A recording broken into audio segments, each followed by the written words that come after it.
this week, we're talking about one of the guys' favorite games, The Wolf Among Us by Telltale Games. And look, you can say a lot about The Wolf Among Us. It's beautiful, it looks like a comic book came to life. You could say that it makes fairy tales cool. But at the end of the day, it's a game about words, and what words mean, and what conversations mean. And that people will remember a promise as much as they remember a guy's arm getting ripped off. And yes, I did rip a guy's arm off. I'm Julia, and this is Controller Freak.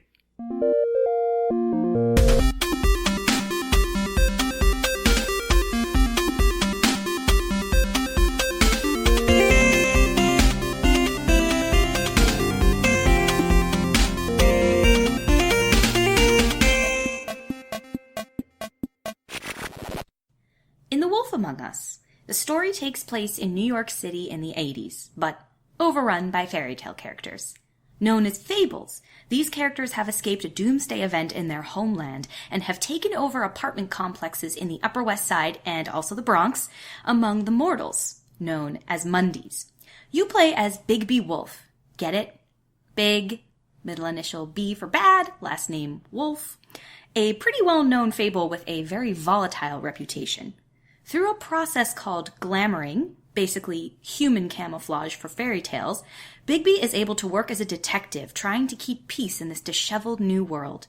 Your main quest is to solve the recent prostitute serial murders that have plagued your city, but some ornery fables, ornery Mundys, and society's general wariness of you stand in your way.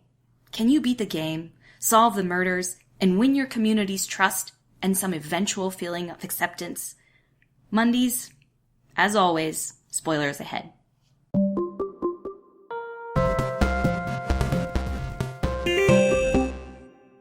I am not doing intros this week for Owen and Aaron because last time I did, they made fun of me. And they said that my intros weren't very good. I didn't say that. You know what? It was just Aaron. But I said that a lot. Wow. He did, yeah. Yeah. He was like, that's not very good or catchy. Mm-hmm. What you're doing is bad. Okay, so off to a tense start this week. Cut it with a knife. Yeah. I guess they're here. Owen and Aaron are also here. They're not having an intro, though. That was a terrible intro that you just gave us. I quit. I'm with Aaron. Yeah, I mean, like... This is now a male-dominated video game. Get out. Finally. Good luck being fucking original. Okay, so Destiny 2. Yeah. Destiny 2 is all about getting the best guns. Yeah, and when's Half-Life 3 coming out? Yeah, fuck you, Gabe Newell. Yeah. I left the room, so you can just keep going. Great. Well, good. So we got that out of the way. Today, we're going to make up for that intro by talking about a really special game. It's called Wolf Among Us. It is part of a Telltale series. Mm-hmm. Uh-huh. Great. And it is a very special game. I think we can all agree on that, right? Very special game. Totally. I love this game very, very much. I mean, I think we all do, right? Yeah. I think we do. Yeah. It sucks you in. It's so good at just making you part of its world. I think it benefits from basing its world on an established world. Right. Which I've only read a couple of the comics, but Owen, you've read many of them. Yeah. Right? So I was so into this game that it inspired me to pick up the graphic novels, and I got hooked on those right away, and I've gone through the whole series. Fantastic. I highly recommend it to everyone to read these. It's really great, and the game is really, I think it's pretty faithful to the series. This game is like a prequel in terms of the timeline of events. Oh. So this game takes the events of this game, and I believe it's canon. I think Bill Willingham, the creator of the series, I think he's willing to call this canon. I think, but the story of the game, it takes place before all the comics start.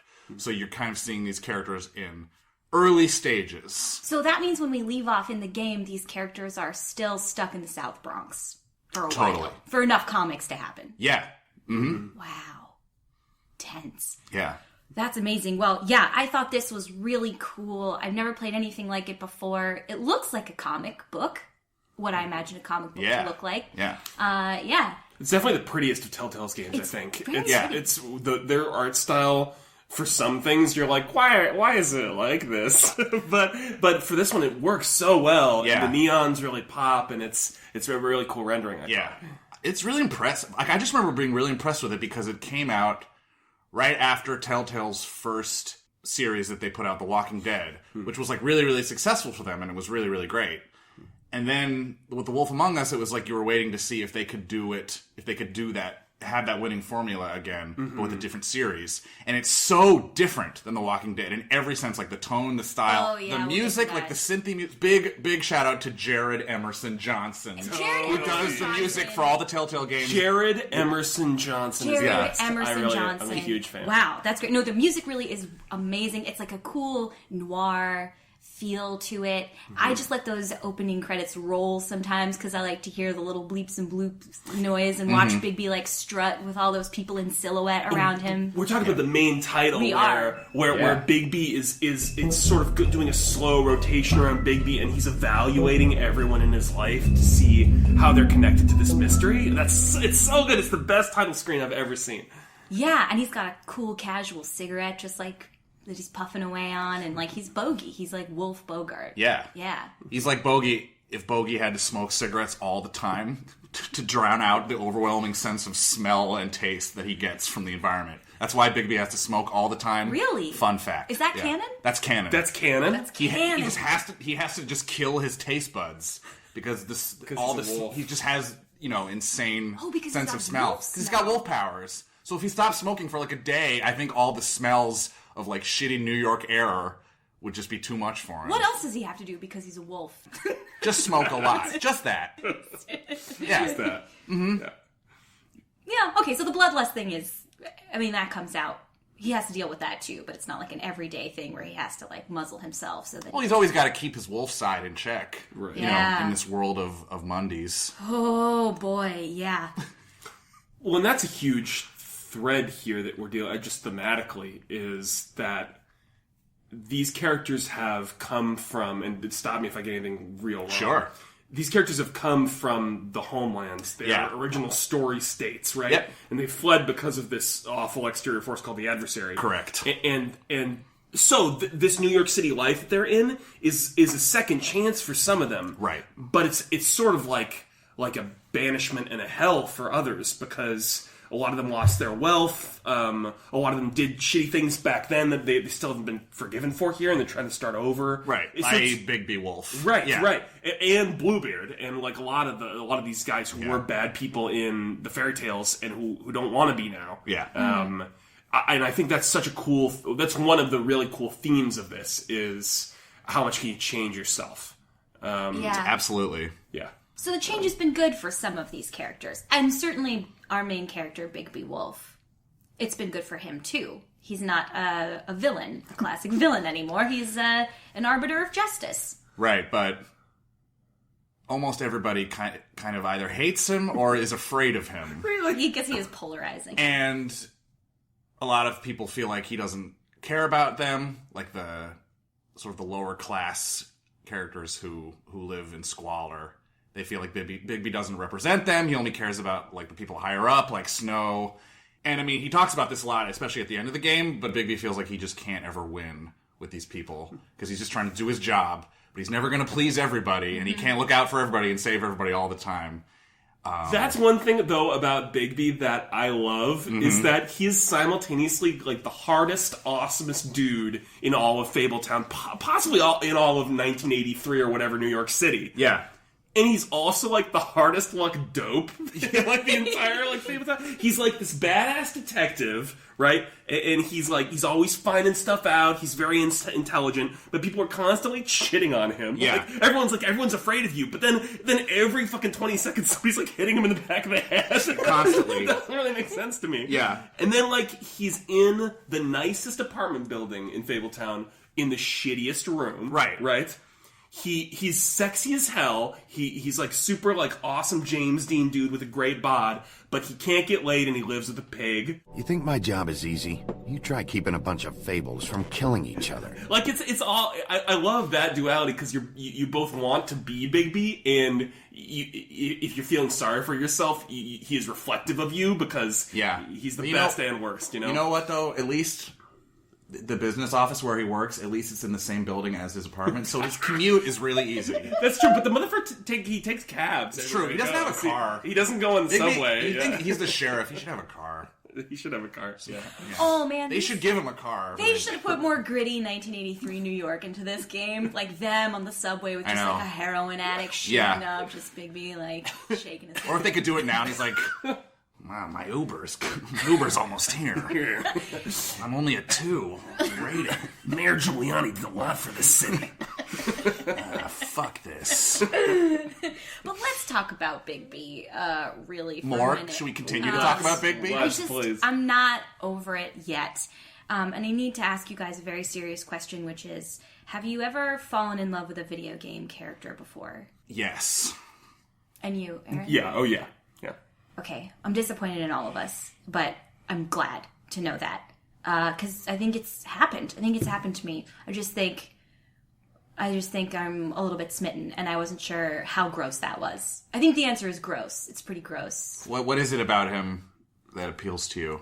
I mean, it's a silly question. I do think I have a soft spot for dopes who get shit on all over when they're just trying to do their job. You see that he's a good guy. He's got a classic internal struggle. Yeah. And he is really good looking. It's funny that you say dope because in the comics, Bigby is he's a little more proactive. Mm-hmm. And in the comics, I felt like he always kind of had a plan for everything.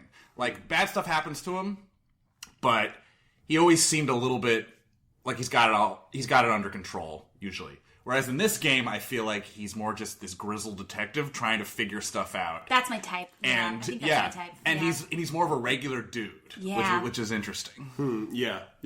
Correct me if I'm wrong though, but from what I've seen of the comics, he's also not as hot in the comics. He's like a little older, jowly. I mean, again, it depends on what your thing is. Yeah. I mean, Julia.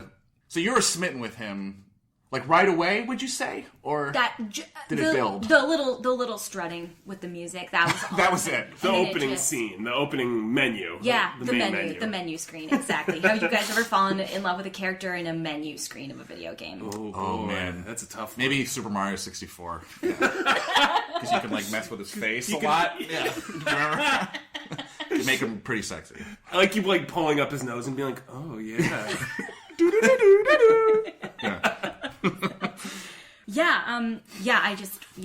He's so great. Interesting. So how would this manifest itself when you were playing? Like, because you're playing as Bigby, right? And if you have like an intense, I'm getting it's pretty intense. It's pretty intense. But you have an intense crush on the guy you're playing as. Yeah. Like, does that make you want to try to get him in a relationship? Does that like, were you more flirty or less flirty, or? Yeah, maybe this is an experience that only I have had of the three of us, because how many, like, I don't know who you've fallen in love with, but if it's been a hot, like, woman in a video game, I'm not sure you're playing as her, so it's a little bit easier to understand your relationship to her in the context of the world you're in. But when you're Bigby, and you also have what I think we've established are real feelings for him, you're just going to isolate all the women he talks to.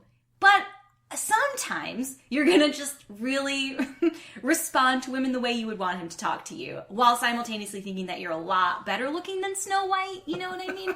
And like, let's be honest, she is not that hot, right? You guys, she's not that hot. She's not. Owen, she's not that hot, right? She's not super stacked, I feel like.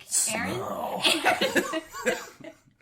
Come on, Snow. Guys, I'm sorry, but I think what this game does effectively is sexual tension. That's one of the biggest, because like detective tropes, like they're great in this game, but they're sort of, a lot of games have done that well, and a lot of the games have done sexual tension okay. But this, I have never wanted two characters to hook up as much as I wanted Bigby and Snow to hook up in this game. Whatever. I'm not saying that as I think you and Bigby would be great too. Don't say that if you don't mean it. You're not in the game. Do you mean that? You're not in the game. Yeah. Don't worry, Snow. I'll be okay. Snow. Oh, that was good. That was better. It was better? Yeah. That's improvement. The crooked man. Here we go. Yeah. Just tell me where to find the crooked man, Snow. Yeah, that's pretty good. It's okay. Yeah, if a lot of this podcast just turns out to be you guys trying out video game character voices, I will be a happy. Usually we're better at sneaking the voices into regular conversation and not just here's us doing our voices. So. This is us doing our voices, Snow. Yeah. Kind of working. I feel like we're never gonna please you until we are, you know. I feel like we're working with a tough crowd here because you remember his voice as if thinking of an old lover, you know. Oh yes. Okay, right, so that noise told me everything. Right, so there. we'll put a pin in that noise. So Bigby's solving. He has to get to the bottom of these murders of prostitutes, and it leads him to discover this criminal web, as you said, that has everything to do with class and with the issues people have with how they're being treated by their government and all these themes that the series has sort of hinted that it will explore, which is one of the reasons why it's so cool, I think. Mm-hmm. He's fighting the woodsman at the beginning. Mm-hmm. Yes, yeah. That's right. And Faith, the hooker, saves him by stabbing the woodsman in the head with an axe. Mm-hmm. And that's where, if you don't know the Fable series, I feel like you learn right there, like, oh, okay, it's really hard to kill fables. Like, an axe to the brain doesn't kill you necessarily. Right. But, in the lore, it's like the more famous you are, the harder it is to kill you. Really? That's the rule. Yeah, that's so cool. I love that. Yeah, the more you've, like, ingratiated yourself into, like, the public canon, I guess, as it were, the general mindset, it's harder to remove you from the equation. A shared social consciousness keeps you alive. Right. Mm-hmm. Which is what I always dreamed for myself would be true. Yeah. Excellent. Yes. This is one step towards immunity from death. This podcast only makes Julia stronger. Yeah, exactly. You say that like we're making a bit, but that is... I wrote that on the whiteboard, so it's true. That's good. So right. So let's talk about the characters that you meet as you're going around town as Bigby solving this. And who do you guys remember when you think about this game as people who stand out to you and the experiences that you have? I mean, we've already talked about that Snow is like a bitch and she's ugly. Oh, Snow. Yeah. So we don't have to talk about her anymore, I guess. I mean, we can if you want to. I'm sure dressed too. Her outfit doesn't match. Doesn't match what? It just doesn't match itself.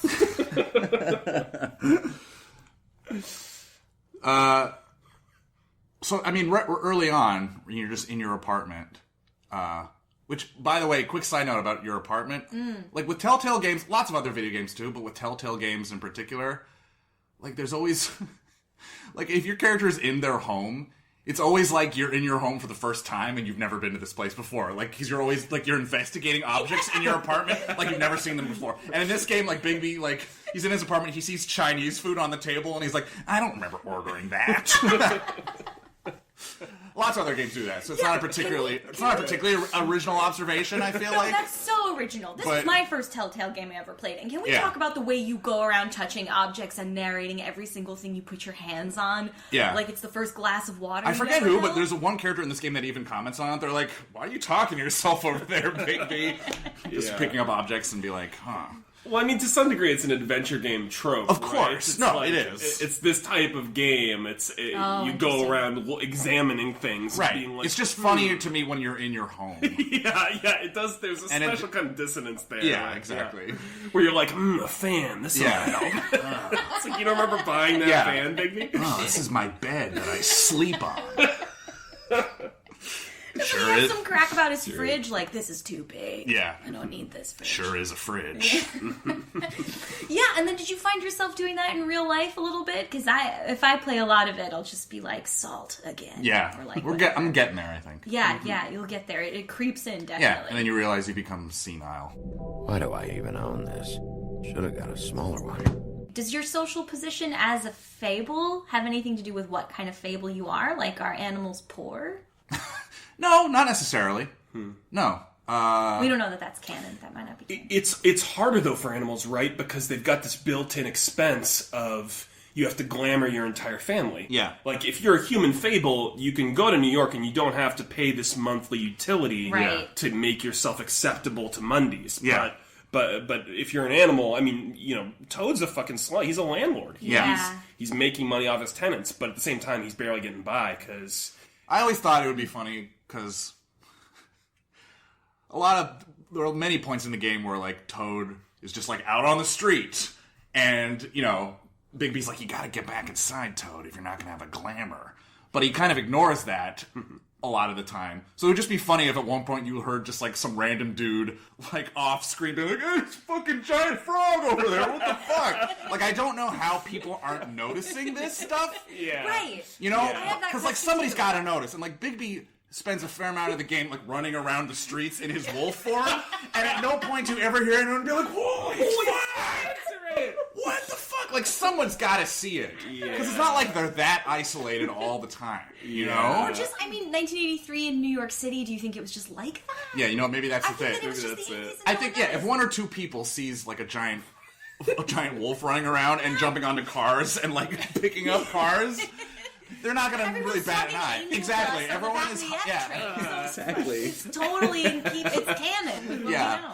That's really I do think about that. I'm like, you could probably want to watch it, but it seems like people don't notice much. I guess not. And Bigby, that's true. I mean, he even a little bit looks suspicious even when he's not wolfed out. He's just, like, sweaty and stressed out and running a lot. Right. Yeah. Do they ever... Like, I feel like the amount that you get interaction with the Mundys is really limited in this series, which generally works well, I think. Yeah, which Mundys do you even interact with? Well, so you get interrogated by a detective. Yeah. Oh, she's a Mundy. After you find the supposed head of Snow White. Yeah, you're just in, like, the regular police. Right. Which I remember, it doesn't register with you necessarily. Like, there's just some lady interrogating Bigby now. Right. Like, she's not a fable. Right. You keep expecting her to be from, like, Humpty Dumpty or something. Right. Yeah. And you're not there for that long. She's a super sexy glamour Humpty Dumpty. Yeah. And you're not in there that long before Ichabod Crane, like, gets you the fuck out of there. Right. Though, you know what I noticed about that scene? Is that you're being recorded, right? Right. It's an interrogation and the video's on. And you don't... At the end of the scene, Ichabod, like, comes in with a box of evidence, so presumably he's, like, cleared out all the evidence that they have of this crime. Right. And he's like, I've wiped everybody's memory, we've got to go. And Bigby snatches this photo of Snow's head, but nobody takes that video. And so, presumably, they never tie that up, do they? There's still, like, a video of Bigby being, like, interrogated and then everyone passing out. Oh, yeah. You're right. Whoa. That's a loose end. Baby. Yeah. Good call. Yeah, I'm just also thinking about this experience of playing this game was totally new for me. And I'll tell you what I mean by that. I mean that it looks like a storybook, first of all, and you're kind of just happy to be along for the ride. I don't know if this is an RPG. I'm not allowed to ask that question anymore. I think you know the answer to that question, though. I don't. This is an adventure game. That was what I would call it. Yeah. Okay, an adventure game. See, I didn't know that was a genre. Because you don't, like, in this game, there's no... You don't level up as Bigby and, like, go into the menu and be like, oh yeah, I'm gonna buff Bigby's teeth, you know? Yeah. Like, that's like... There's no progression like that, you know? Sorry, that's such a good idea. That would be rad. That would be pretty cool. Got level 9 fangs. Yeah. Canines. Or, like, equip a different coat. Make him wear an enchanted tie. Yeah. Like, all of this stuff I'm saying would make me so happy, but it's not that kind of game. Not that kind of game. Yeah. Not that kind of game. All right, so great. So I'll just cross that off the list quietly. Not an RPG. But you're right. You are role playing to a degree, and that's the interesting thing about Telltale is that it's not. There are some adventure games where you don't have these choices of who to make an alliance with, who to flirt with, who to be like you are wrong and I hate you. It's you do make ethical choices and relationship choices in this game, like you would in an RPG like The Witcher. And so it's not a stupid question. It really isn't. Oh, wow, great! Because I'm going to ask it every single episode. So just buckle up and get ready. Yeah, for that. I'm getting that sense. Yeah. You picked up on that, did you? Mm-hmm. Great. So this is a game about choices. Can we say that this is a choice game? My one issue with The Wolf Among Us, no matter what you do in this game, what Bigby does, I don't think it matters a whole ton in terms of actual story. Like, I don't think the story changes much. Mm-hmm. The choices that you have to make in this game mostly tie into, like, how much of an asshole or how much of a, a non-violent pacifist does your Bigby want to be? Mm-hmm. And it comes out in questions like, are you going to kill Tweedledum or not? Or are you going to rip off Grendel's arm or not? And I've played through the game, in different ways. And I've gone through, completely non-violently. Didn't even mess up the bar, Georgie Porgy's bar. Didn't even fuck with that. Mm-hmm. Didn't hurt anybody, when I had the choice not to. Mm-hmm. And in the end, everybody's still kind of like, okay, Big V, like, fuck off. Mm-hmm. Like, when you go by them at the end. I do feel like the epilogue does, no matter what you do, it's sort of back to business as usual. Exactly. Where now it's Bluebeard instead of Crane, but, like, the people are still waiting in the line who were waiting in the line at the beginning of the game, and, not a lot has changed institutionally, even if you feel for these trolls and people who have been sort of fucked over by this transition to New York City. Away from the homelands, your good intentions only go so far. Yeah. Though I read that, even though the epilogue is sort of the same, and that's like a very noir thing, it's sort of like a, how much can one man change a system so powerful? I did read there's one like ending scene where you're with everyone, where you've executed the main villain of the game, the Crooked Man, before he had a try. That's right. you kill him, you murder him. To be fair, I've never tried doing that. Oh, man. And so what happens? I haven't either. And so apparently, I only read this, you go back to basically the assembled citizens of Fabletown with his body. And Snow's like, holy shit, you killed him? Like, that's awful. And then other people are like kind of into it, but they sort of slowly start to turn on you and ask more questions about, how far would you go and like what kind of sheriff are you? And apparently you can hear them out. And if that happens, then Nerissa comes in and she's like, yes, he deserved it. Sure. And then the ending plays out like it normally would. But apparently there's an option where you can just storm off and you can be like, fuck all of you. I went through all of this shit for you. And you don't appreciate me. That's pretty sweet. And you just toss his corpse down the wishing well, and you're out of there.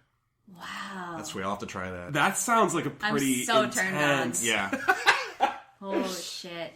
That's the thing. I guess sometimes these games branch off in ways that I wouldn't even know. Yeah. And maybe it's a little unfair to judge. I mean, to that end, is there a theme to the way you guys answered your questions and made your choices? Because I played this twice, and the first time I was like pretty wolf. Like when I had the option to wolf out. Oh no, yeah. I did. Oh, me too. And I was not like cute about it. I just like ripped Grendel's arm off and I smashed things around. Yeah. And then I tried to make a conscious choice the next time I did this. I was like, I'm gonna do, Bigby by the book a little bit. And like try to remember that I'm a good guy at heart. And maybe this is the way I can do the most good. Yeah. And I still wolfed out, man. Yeah. It couldn't be stopped. And I really feel like there's something to be said for I just felt like people deserved it. And like they had pushed me to that point. And so help me God, they're going to make me do something like that. I really enjoyed when I was playing through my more non-violent run of the game. Like when Bigby's like questioning people, instead of like hitting them, I would just have my Bigby constantly like taking out photos of like corpses and stuff and like shoving them in people's face, be like, look at this. Like, this is a head. Like, just look at this. And just because Bigby picks up a lot of photos along the way. So he's just constantly like, check this out. At one point, I thought that I was going to do that because there's a picture of Snow's like decapitated head that you shove in people's faces. But you also get like just a regular picture of Snow White. That you're like, look at this. Yeah. At one point, I was like, check this out. And then it like cut to that, like just a regular picture of Snow White. Right. It's like, she's a beautiful girl. Right. That's the picture. Yeah, because that's the picture. Yeah, that's being used for the glamour for the hooker. Right. But I don't think. But it's just a regular photo. the effect was not the same. I don't exactly. Yeah. Well, it is cool though because I think the game does a pretty good job of making you wonder if you don't break a few like lamps and beat a few people up, whether people will still do what you want. That's exactly my point. Yeah, exactly. It does do a pretty good job of stretching that tension out where you're like, well, do I have any choice? Yeah. And the answer is usually yes, you do have a choice. But how quickly you say, okay, I guess I don't have a choice, I have to kill this guy, is up to you and, Right. and is instructive as to who you are, Yeah. and who Bigby is. How do you think this all works? I don't know. How? By being big and being bad. We should talk about the fight scenes quickly. We have to. Yeah, we have to. So I've never fought like this before. With QuickTime Events? Or this hard for Bigby. Both. Yeah. Yeah.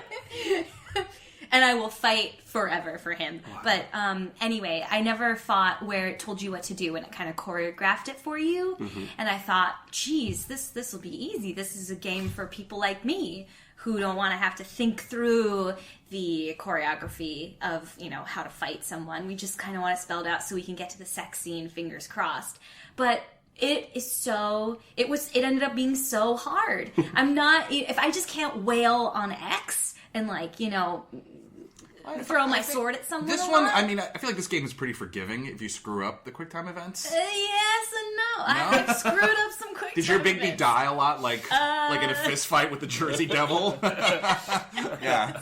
You know You how didn't you hit have to you didn't hit duck square and, quick enough? Like furniture is always getting thrown at you Yeah. from further up a hallway, Yeah. and I never moved in time, Yeah. and I always ran into doorways. It's interesting. I feel like Telltale Games have evolved a lot over a couple years, but the QuickTime event fighting still not changed that much. But I don't know what, maybe there's only so much you can do with You're it. saying quick time event a lot, and I'm sorry. I feel like I don't know what that is. That's what these type of combat choices are called, or really any prompt that the game gives you, where you're given a very short period of time to do a specific thing on your controller, and success means one thing and failure means another.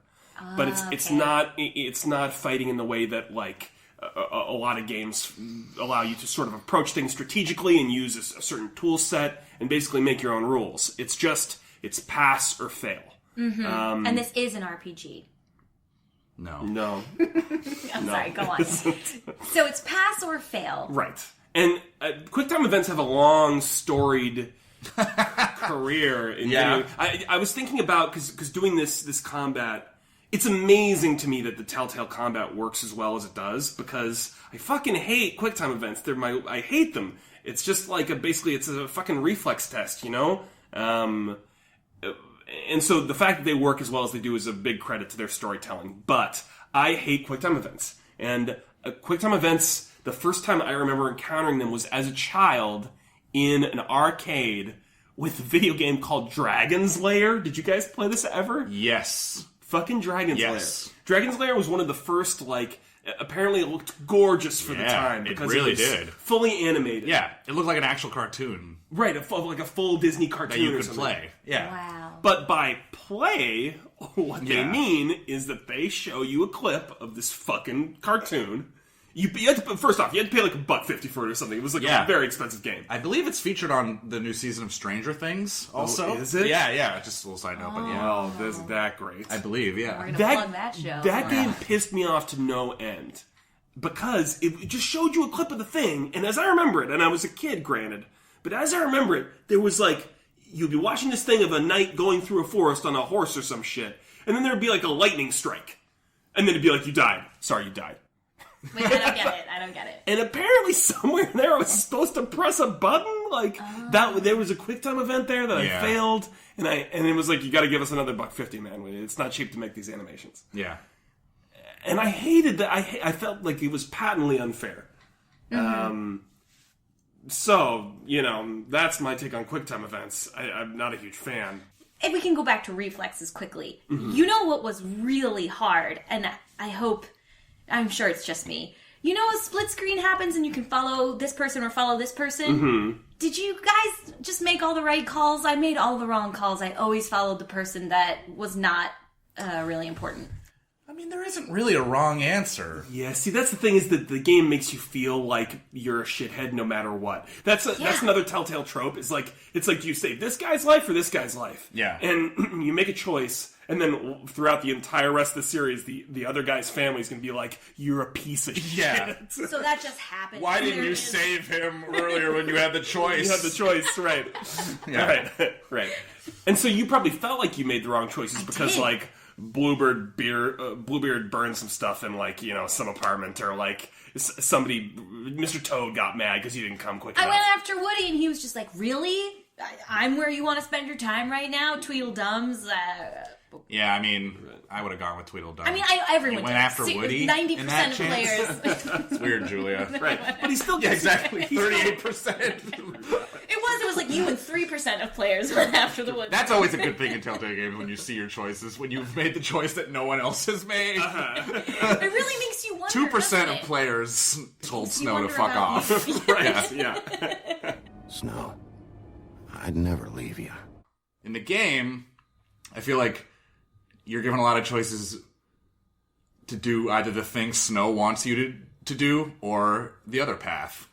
Like, particularly, I remember the part where you have to decide if you're going to burn the witch's tree in her apartment. Oh, yeah. The tree that's going to, like, make like shitty glamours for people. Right. And it's like pretty harsh if you burn it, because it's like this witch is like, it's all she's got, and she's like, you're going to ruin me. Like, I'm fucked if you burn this. This is all I have, this tree. But Snow wants it gone, and you're just like, all right, Snow told me to burn it, so I'm gonna burn it. But I do remember thinking, like, oh yeah, like I should probably just let her have this tree, but it's what Snow wants, so I gotta kind of. But then again, it's like frustrating because even if you do exactly what she asks you, the whole game, she still kind of leaves you high and dry at the end. Yeah. Mm-hmm. I mean, is that the experience you guys have of dating women? Well, I burned your tree, you bitch. Yeah. What else do you want? I usually don't burn the trees until like the third or fourth date.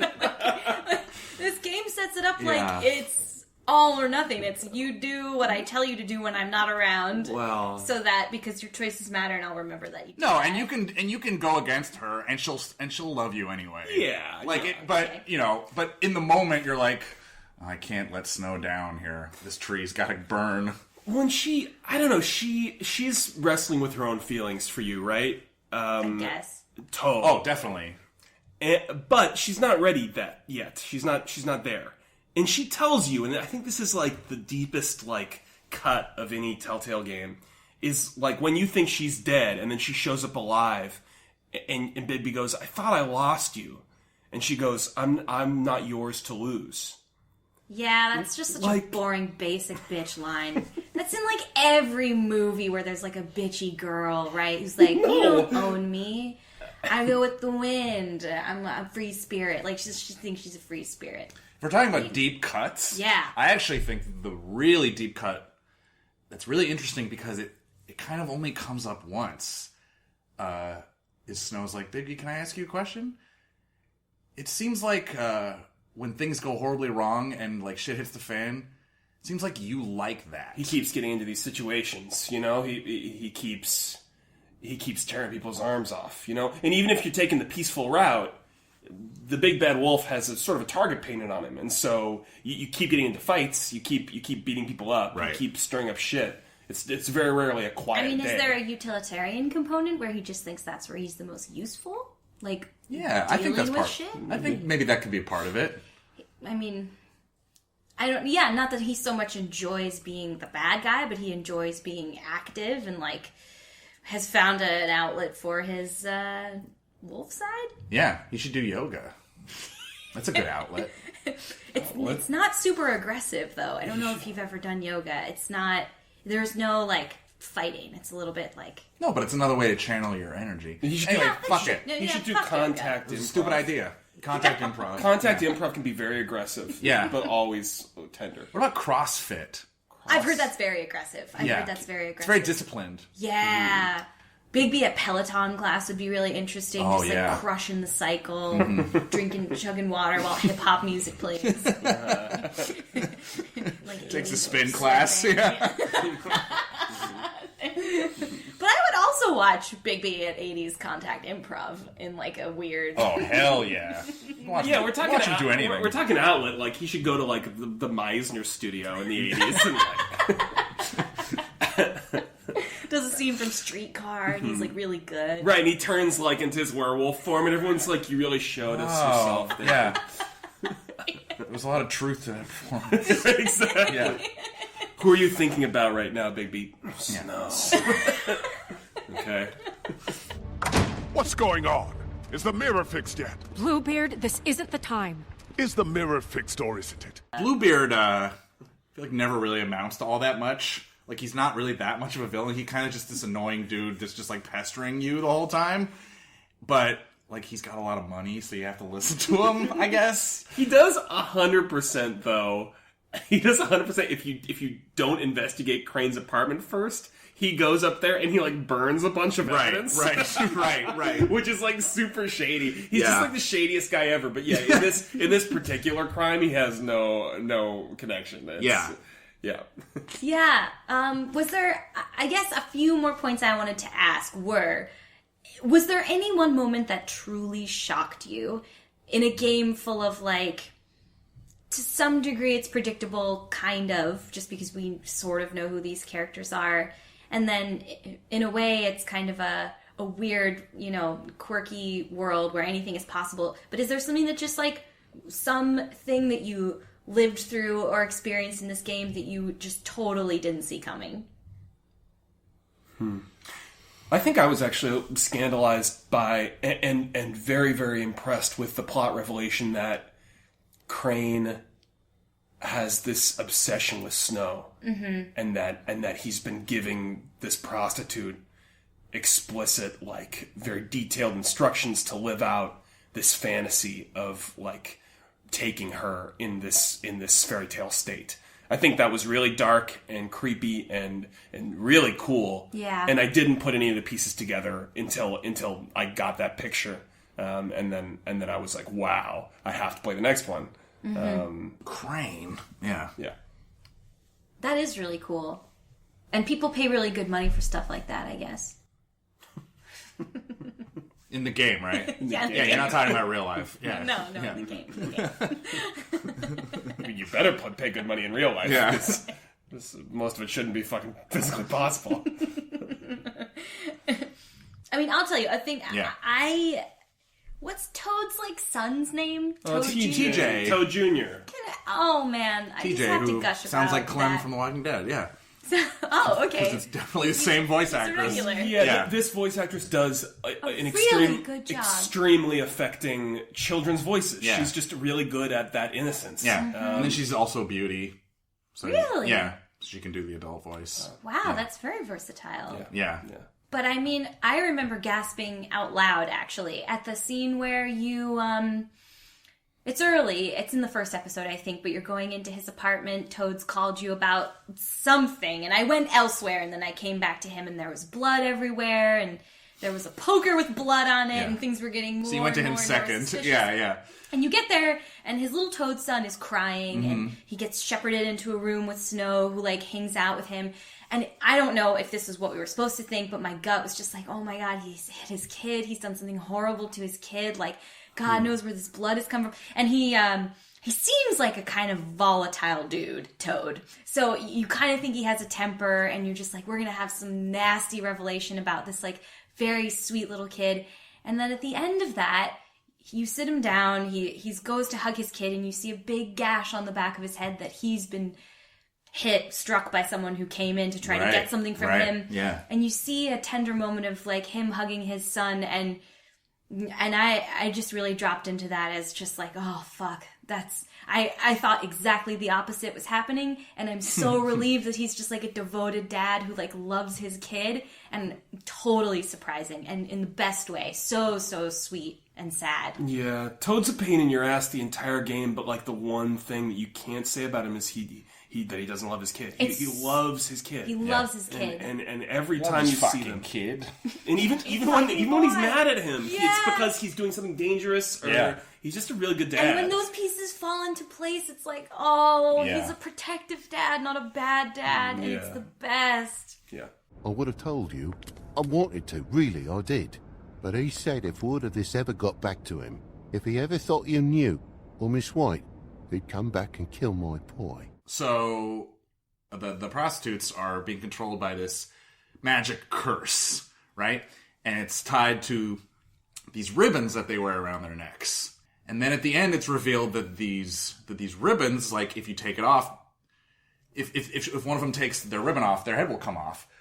Which was, I remember, like, as a kid, reading in some like creepy picture book I had, like the story of the girl with the ribbon, and when you finally see at the end, the story ends with her taking off the ribbon and her head falls off. And it was so fucking creepy to me as a child.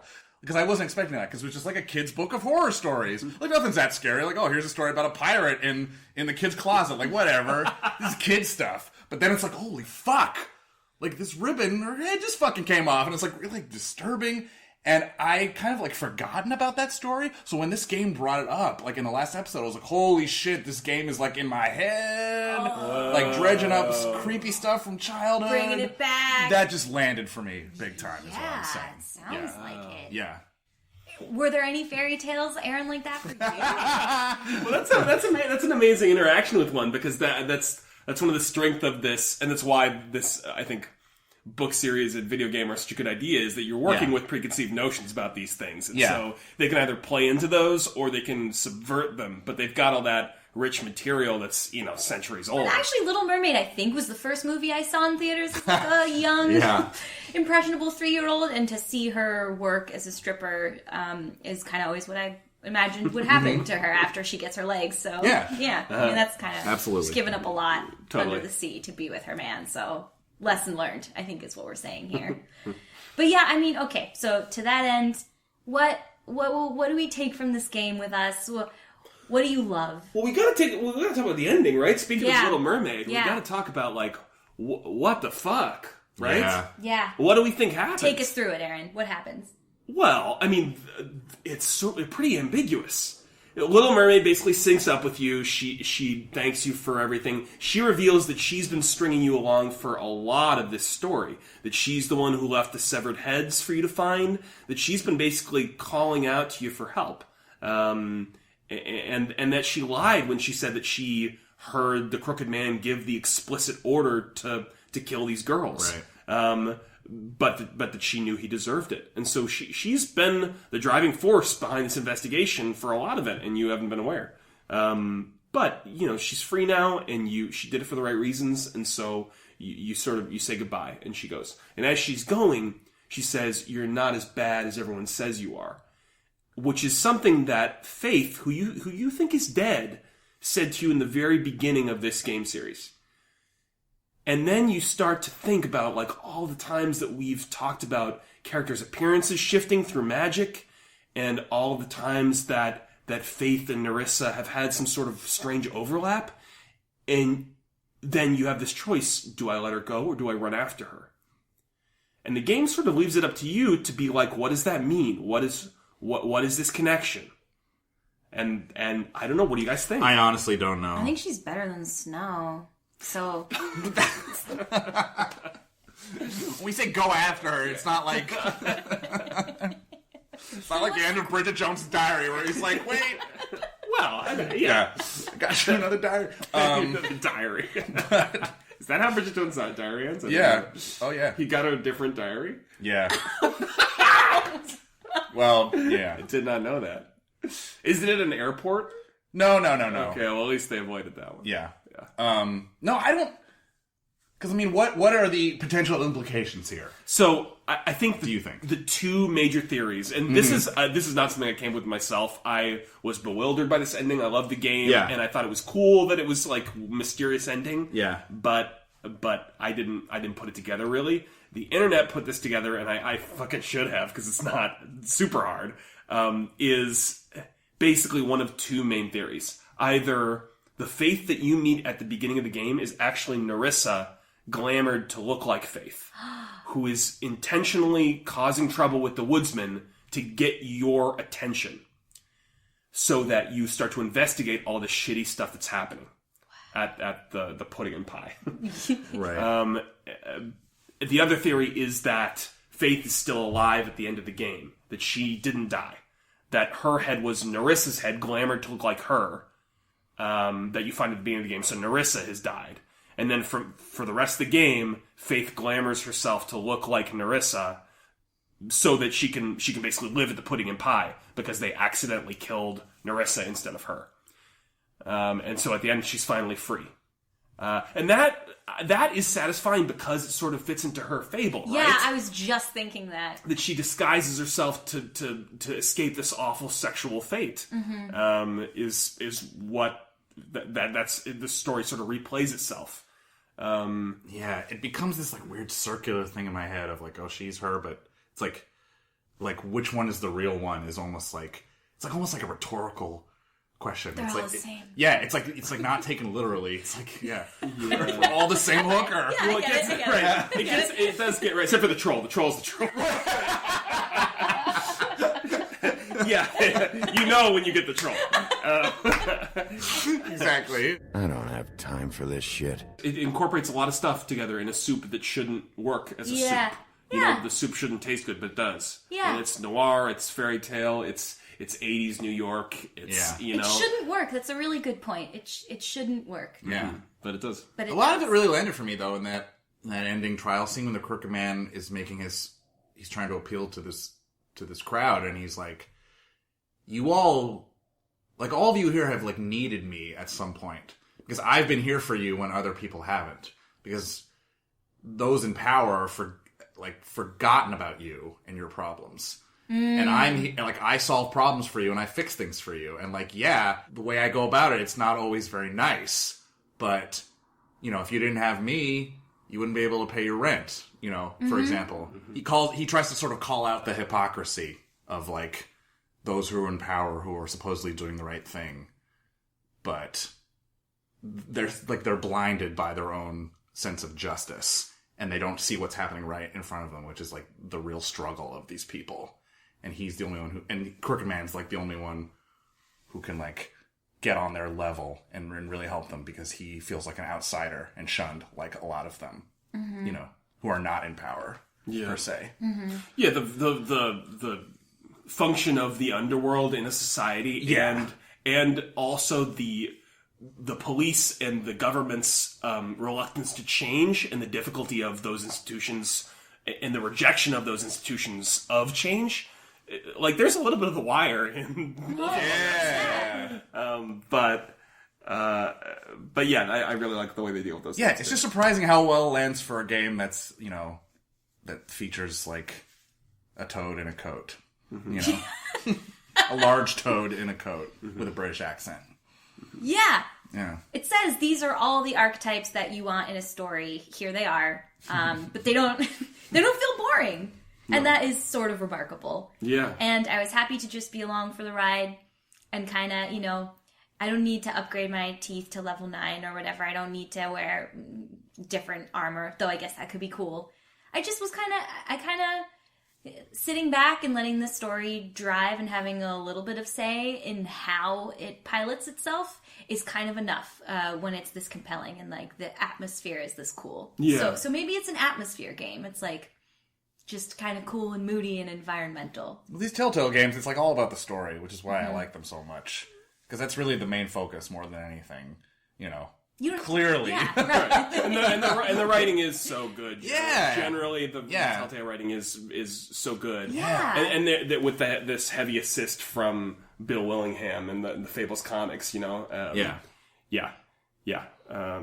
It does take you for a really great ride. And even if the sense of choice is a lot of times an illusion, it's an effective illusion. And it lets you, it does involve you in the story to a degree that you would not otherwise be involved, even with such good writing, I think. Yeah, and it's so solid and tight, I feel the story, more than a lot of the other Telltale series. I'm sure people would disagree. I'm sure you could find plot holes if you if you're really looking for them. Hello? Yeah. NYPD. There you go. Right. They have a video. Thanks, Aaron. All right, we're done.